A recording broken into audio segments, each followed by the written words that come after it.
देश हमारा देख रहे हैं आप सबके साथ मैं हूं प्रियंका राय। बुलेटिन की शुरुआत बड़ी खबर से करते हुए बीकानेर से बड़ी खबर है। 117.10 ग्राम सोने की सिल्लियां पकड़ी गई हैं। लूण करंसर से गंगानगर सोना ले जाया जा रहा था और इसी दौरान ये कार्रवाई की गई। कार सवार 2 लोगों से ये सोना जब्त किया गया है, जिसकी तस्वीरें इस वक्त आप देख सकते हैं। कार सवार दोनों युवक इसे लेकर संतोषजनक जवाब नहीं दे सके हैं। महाजन थाना पुलिस ने अर्जुन सर चेक पोस्ट पर इस कार्रवाई को अंजाम दिया है। तो 117 ग्राम से ज्यादा की सोने की सिल्लियां पकड़ी गई हैं। बताया जा रहा है कि 2 शख्स इस सिल्लियों को लेकर जा रहे थे और इस दौरान पुलिस ने कार्रवाई करते हुए जब उन्हें पकड़ा तो वो इसे लेकर ठीक तरीके से जवाब नहीं दे सके। अब इस पूरे मामले को लेकर जांच जारी है।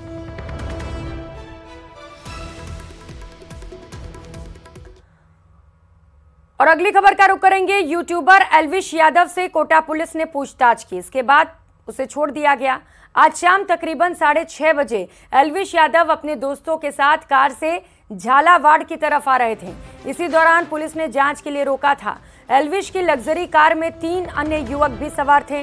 पुलिस के मुताबिक सुकेत थाना पुलिस शाम को मुख्य बाजार के मेन रोड पर नाकाबंदी करके चेकिंग कर रही थी और इसी दौरान लग्जरी कार में 3 से 4 युवक दिखे। इनसे पूछताछ में सामने आया कि इन युवकों में एक यूट्यूबर एल्विश यादव है।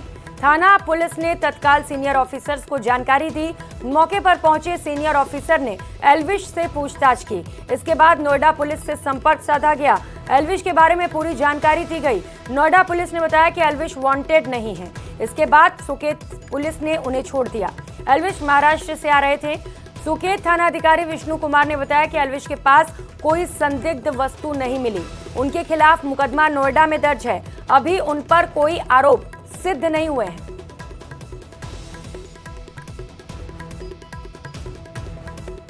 अभी विधानसभा चुनाव 2023 के चलते हुए रूटीन नाकाबंदी के दौरान चेकिंग की जा रही थी।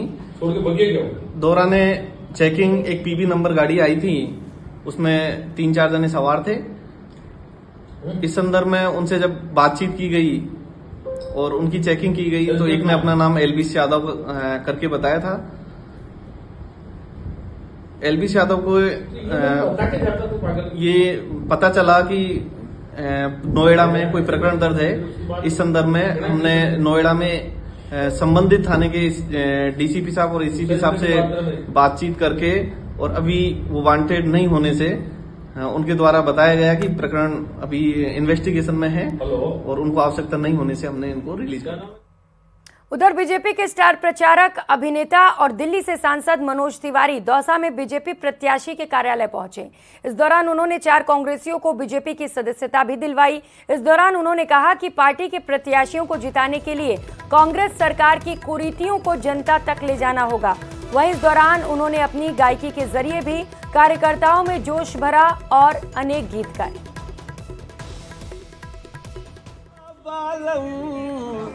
आवनी पधारो मारे देशरी।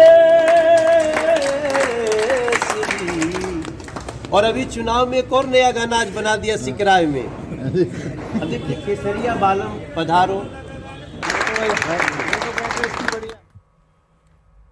तो वहीं डिडवाना विधानसभा क्षेत्र में पूर्व मंत्री रहे यूनुस खान ने अपने हजारों समर्थकों के साथ काफिले के साथ जन सेवा केंद्र पहुंचकर बीजेपी छोड़कर निर्दलीय प्रत्याशी के रूप में ताल ठोकने का ऐलान किया। इस दौरान हजारों गाड़ियों के काफिले के साथ में पूर्व मंत्री का कुचामन से लेकर डिडवाना तक जगह जगह स्वागत सत्कार हुआ। लोगों ने पूर्व मंत्री को फूल मालाओं से लाद दिया। लंबे काफिले के कारण सड़क पर ट्रैफिक जाम हो गया। वहीं पूर्व मंत्री ने जन सेवा केंद्र पर सभा को भी संबोधित किया। भारी मन से आज मैंने भारतीय जनता पार्टी छोड़ी। मैं मेरी पार्टी पर कोई भी आरोप नहीं लगाना चाहता हूं और अब मैं जनता के टिकट पर परसों डिडवाना विधानसभा क्षेत्र से नामांकन भरूंगा। तो अब मेरा टिकट जनता का है। उधर खीवसर में नामांकन दाखिल करने से पहले आरएलपी प्रत्याशी हनुमान बेनीवाल ने नागौर में जनसभा आयोजित की। सभा में बेनीवाल ने बीजेपी और कांग्रेस दोनों ही पार्टियों को आड़े हाथ लिया।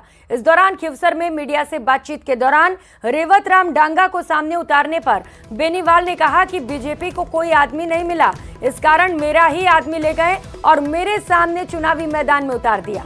वहीं ज्योति मिर्धा के जुबानी हमलों का भी हनुमान बेनीवाल ने जवाब देते हुए कहा कि अब 2-3 दिन में शांत हो जाएंगी।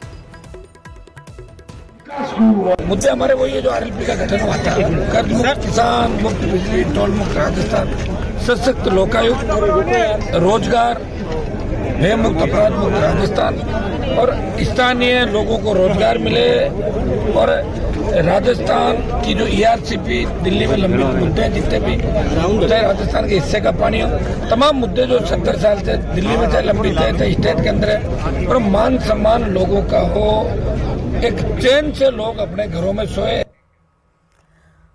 और बीएसपी की एक और सूची जारी हो चुकी है। ये बड़ी खबर आपको बताते चले, इस बार 43 प्रत्याशियों के नामों का ऐलान बीएसपी की ओर से किया गया है। तो बहुजन समाज पार्टी जिसकी 43 प्रत्याशियों की सूची जारी हो चुकी है, मायावती भी चुनावी मैदान में उतरेंगी और राजस्थान में उनकी ओर से चुनावी प्रचार प्रसार भी किया जाएगा। ये लिस्ट आपको दिखा रहे हैं।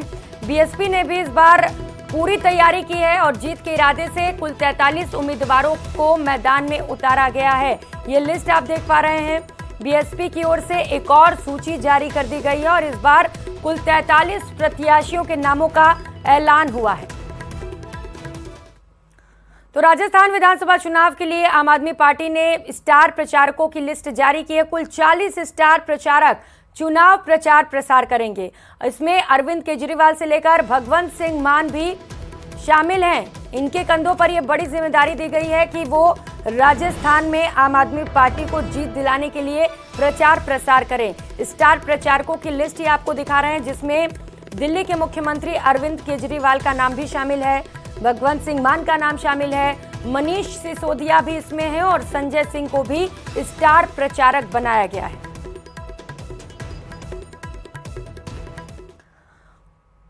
और अब बात हम चुनाव में नेताओं के वादों की करेंगे। हर 5 साल में चुनाव आता है, नेताजी के वादे भी नया रूप ले लेते हैं।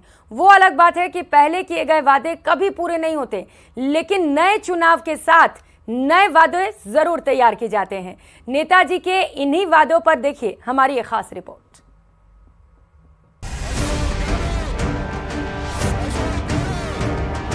बहुत कम लोग होते हैं तो चुनाव जीतने के बाद में लगातार अपने क्षेत्र के जनता के सुख दुख में काम आए। ये राजस्थानी चुनाव का जोर है। आने वाला भविष्य नौजवानों का है। हर तरफ जीत का ही शोर है।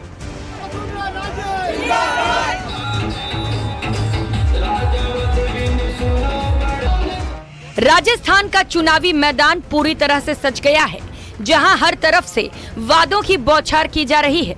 इन वादों की लड़ाई में भी कोई भी पीछे नहीं दिख रहा। जनता को हर तरफ से लुभाने का प्रयास जारी है। जनता के दर पर वोट मांगने पहुंच रहे नेताजी अपने काम और दूसरे की नाकामी भी गिनाने से नहीं चूक रहे, क्योंकि उम्मीदवारों को सिर्फ जीत हासिल करनी है और उसके लिए जनता को फिर से नए सपने ही दिखाने पड़ेंगे।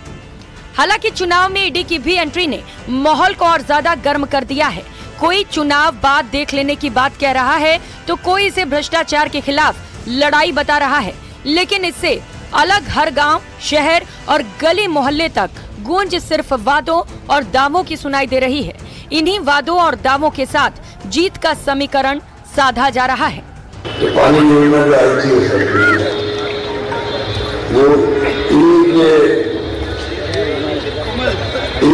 बात है, वो योजना क्या नहीं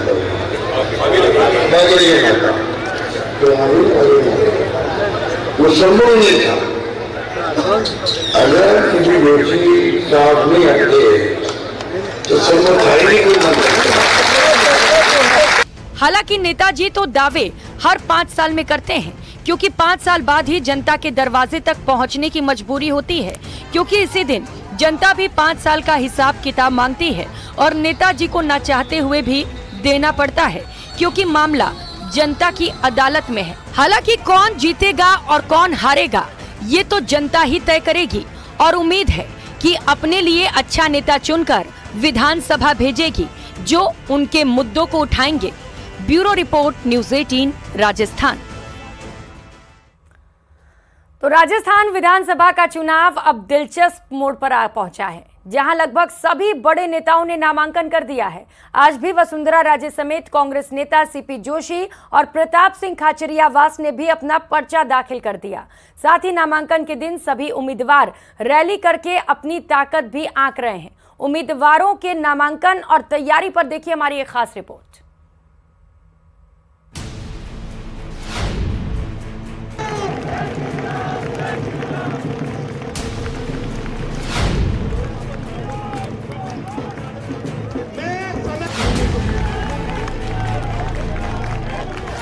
नामांकन के साथ शक्ति प्रदर्शन।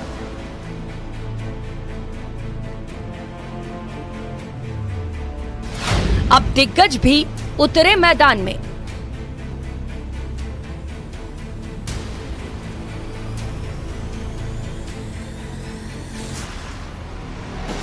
धूम धड़ाका और गाजे बाजे का शोर।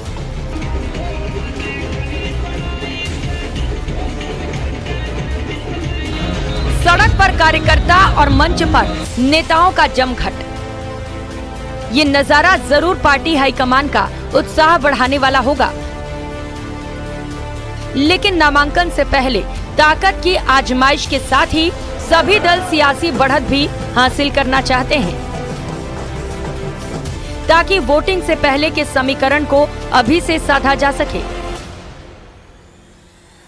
तस्वीरों में आप तमाम दिग्गज नेताओं को देख रहे होंगे, जिन्होंने शनिवार को नामांकन दाखिल किया है। पूर्व सीएम वसुंधरा राजे ने झालरापाटन तो राज्यवर्धन राठौड़ ने जयपुर की झोटवाड़ा सीट से हुंकार भरी है। वहीं आज कांग्रेस की तरफ से सीपी जोशी ने नाथद्वारा और प्रताप सिंह खाचरियावास ने जयपुर की सिविल लाइंस में पर्चा दाखिल कर दिया है। वहीं कांग्रेस और बीजेपी के इस चुनावी शोर में आरएलपी भी पूरी ताकत के साथ मैदान में है, जहां आरएलपी सुप्रीमो हनुमान बेनीवाल ने भी खींवसर से नामांकन कर दिया है।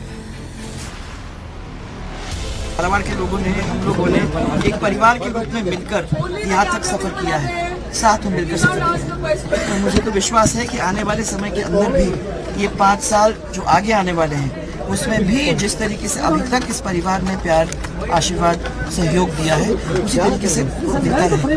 गारंटी पर सवार होकर सरकार चलने का दावा कर रहे हैं। एक चीज मैं क्लियर यहाँ करना चाहूंगी कि आप लोगों शब्द पकड़ने का काम करते हैं। ये जो झालावाड़ है ना, ये हमारा परिवार है।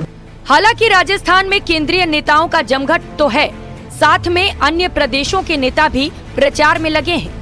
जहां वसुंधरा के नामांकन के दौरान केंद्रीय मंत्री प्रहलाद जोशी तो राज्यवर्धन राठौड़ के नामांकन में यूपी के डिप्टी सीएम केशव प्रसाद मौर्य शामिल हुए। हालांकि आज नामांकन के छठे दिन लगभग पार्टियों की तरफ से 21 उम्मीदवारों के नामांकन दाखिल किए गए हैं, जिनमें बीजेपी से वसुंधरा राजे झालरापाटन, राज्यवर्धन सिंह राठौड़ झोटवाड़ा जयपुर, महंत बाल मुकुंदाचार्य हवा महल जयपुर, ओटाराम देवासी सिरोही, प्रभुलाल सैनी हिंडोली, चंद्रकांता मेघवाल केशवरापाटन, अशोक डोगरा बूंदी, रामलाल शर्मा चौमू, सुभाष मील खंडेला। तो वही जयपुर के बजाज नगर में केंद्रीय विद्यालय क्रमांक 1 में स्पर्श कार्यक्रम के तहत गुड टच और बैड टच के 3 सेशंस दिए गए। तीसरे सेशन में शासन सचिव शिक्षा विभाग नवीन जैन की धर्मपत्नी श्रीमती सुनीता जैन ने स्पर्श वॉलेंटियर के रूप में बच्चों को फ्लैक्सी प्रोजेक्टर के माध्यम से गुड टच और बैड टच के बारे में समझाया। सहायक निदेशक भुवनेंद्र भारद्वाज ने बताया कि वरिष्ठ आईएएस नवीन जैन के नेतृत्व में पिछले 5 वर्षों से ये जागरूकता अभियान निःशुल्क चलाया जा रहा है, जिसमें हर शनिवार को समाज के लिए समर्पण भाव से सेवा का संकल्प लिया गया है।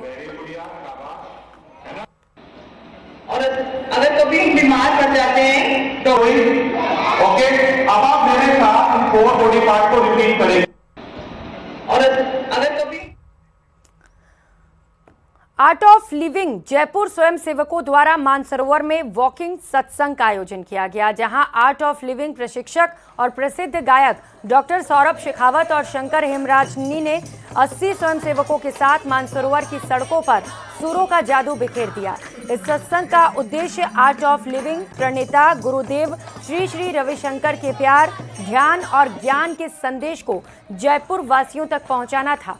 स्वयं सेवक ने कहा है कि वे जयपुर वासियों के शारीरिक और मानसिक स्वास्थ्य की बेहतरी के लिए इस तरह की हृदय स्पर्शी गतिविधियों का आयोजन जारी रखेंगे।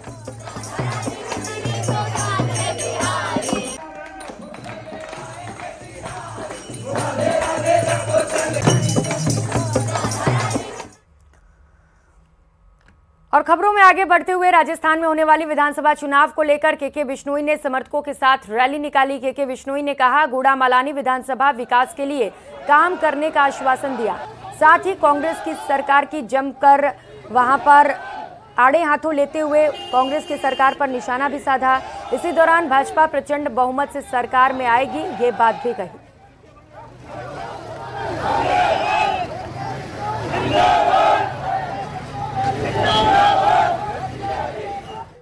महिला अत्याचार हो, चाहे हर तरीके का कुप्रबंधन देखने को जो मिला है राजस्थान प्रदेश के अंदर, तेल के बढ़े हुए भाव हो, खूब सारे विषय हैं। मतलब कि मैं इन विषय को गिनाना चालू करूंगा तो आपका सारा समय उसी में ले लूंगा, तो बहुत लंबी कतार है। और ऐसे सभी लोग, जनता भी भली भांति अब उन सब विषयों को जान चुकी है। उन्हीं मुद्दों के साथ हम लोग चुनाव लड़ने के लिए जा रहे हैं। और भारतीय जनता पार्टी जिस तरीके से आप देख रहे हैं, जनता का हर जगह अलग अलग कैंडिडेट अपना नॉमिनेशन फॉर्म भर रहा है। तो वही विधानसभा चुनाव में नामांकन में कल छुट्टी होने के कारण एक दिन बाकी है और अभी तक बाड़मेर और पचपदरा सीट पर भाजपा ने अपने प्रत्याशियों के नाम की घोषणा नहीं की है। इसी बीच शुभ मुहूर्त के साथ आज बीजेपी टिकट की प्रबल दावेदार डॉक्टर प्रियंका चौधरी ने बाड़मेर में अपना नामांकन दाखिल किया। इस दौरान जहां भाजपा ने इस नामांकन कार्यक्रम से दूरी बनाकर रखी, तो वहीं प्रियंका चौधरी के साथ साधु संत और पूर्व विधायक सहित हजारों की संख्या में जनता ने समर्थन देकर ये संदेश देने की कोशिश की है कि भाजपा को डॉक्टर प्रियंका चौधरी को टिकट देनी चाहिए, ताकि बाड़मेर सीट पर 3 बार से लगातार चुनाव हारने के बाद इस बार भाजपा का कमल खिल सके। प्रियंका चौधरी ने नामांकन भरा। इस दौरान बड़ी संख्या में उनके समर्थक मौजूद रहे। खुद को बीजेपी के टिकट के लिए उन्होंने प्रबल दावेदार बताया और साफ तौर पर यह मैसेज देने की कोशिश कि अगर प्रियंका चौधरी को टिकट दिया जाता है तो इस बार यहां पर निश्चित तौर पर कमल खिल सकेगा। 5:30। धन्यवाद सबको, सब अपना आशीर्वाद से बनाएंगे।